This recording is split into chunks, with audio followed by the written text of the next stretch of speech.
Hello guys.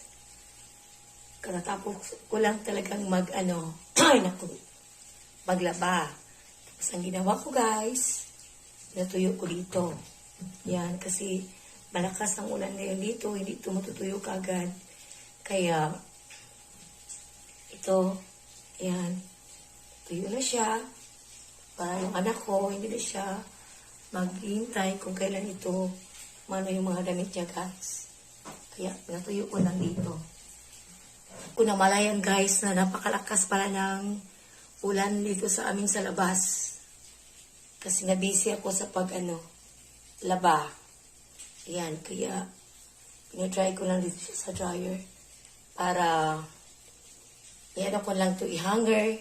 Tapos sabit doon sa namin. Nilagyan ng mga hanger. Kasi hindi naman ito tutulo kasi dry na siya.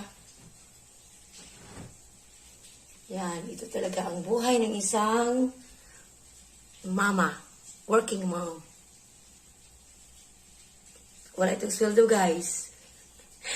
Para sa mga anak ko lang sweldo. Free lang to. Oo.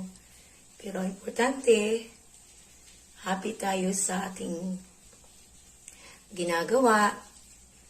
Tapos, parang wala lang. Parang naglalaro lang tayo mga nanay. Huwag niyong isipin kung ano yung ginagawa niyo. Parang wala lang good. O kung samua pa. Murag wala lang pero marami ka na palang nagawa sa inyong bahay. Paglilinis, paglalaba, pagluluto. Yan, pakatakanta lang tayo kung marunong tayong kumanta. Pero ako hindi ako marunong kumanta. Kasi pauson ako ba pagawon. Kaya ang alam ko lang guys is trabaho sa bahay, magluluto, maglalaba, mamlansya, ayan, pupunta sa market, maggrocery or business. Yan ang alam ko guys. Pero dapat palagi lang tayo nakangiti, nakasmile. Kahit, ewan ko ba, para sa akin lang guys, hindi ko lang pinapansin. Ang pagod, yan. Parang wala lang. Para sa mga anak, gagawin lahat ng nanay kung ano ang nararapat. Ayan. Thank you sa pagsama sa akin guys ha. Thank you for watching. Thank you sa support. Yan, sa mga reels ko. Kung makikita niyo ito guys, maraming salamat sa inyong lahat ha. Sa support sa mga reels ko, sa mga videos ko.